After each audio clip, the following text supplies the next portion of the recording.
যাবে কিনা, জায়েজ কিনা? মহিলাদের তালিম করা যাবে কিনা? তালিম মানে হলো শেখানো, কোরআন হাদিস শেখানো। পুরুষদের যেরকম জায়েজ মহিলাদেরও জায়েজ, মৌলিক কথা এটা। বরং মহিলারাও কোরআনে কথা বলবে, হাদিসের কথা বলবে, নিজেদের মধ্যে ইসলাম প্রচার করবে।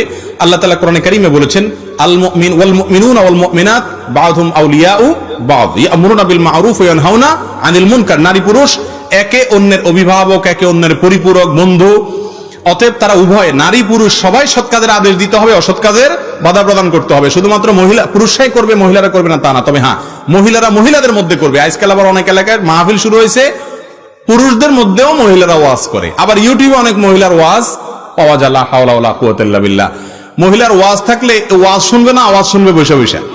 কি বলেন? পুরুষ যদি মহিলার ওয়াজ শুনে, ওয়াজ তো শুনবে না, শুনবে কি? আওয়াজ। আওয়াজ শুনে হারাম মজা নিবে, ঠিক না? ঠিক। ওয়াজে কোরআন তেলাওয়াত করতে হয়, কোরআন তেলাওয়াতে সুন্দর করে বলতে হয়। আল্লাহ তাআলা কোরআনে বলছেন তাদেরকে ফালা তাখদানা বিল কওল, কোমল কণ্ঠে কথা বলো না। এজন্য মহিলারা নিজেদের মধ্যে তালিম করবে, দাওয়াতি কাজ করবে। সফরের দূরত্বে যেতে হলে মাহরাম সাথে নিয়ে যেতে হবে। আর নিজেদের মধ্যে তালিম করলে, এলাকার মধ্যে তালিম করলেও বাবা, স্বামী, সংসার, সন্তান তাদের হক আদায় করে তারপরে করতে হবে। এবং অভিভাবক যদি নিষেধ করে তাহলে তার জন্য ফরজ না বাড়ি বাড়ি গিয়ে তালিম করা। ব্যালেন্স করতে হবে, তালিমও করবেন, আবার সংসার, অভিভাবকের নির্দেশ এগুলো মেনে চলবেন। অনেকে বলে দূত, অভিভাবকের কথা শোনা যাবে না। অভিভাবকের কথা শোনা হলো বড় গুরুত্বপূর্ণ কাজ, এরপরে আপনার জন্য নফল তালিম। হ্যাঁ, আপনার বাসার মধ্যে যারা আছে তাদেরকে আপনি সৎ কাজের আদেশ, সৎ কাজের বাধা অবশ্যই প্রদান করতে হবে। জি।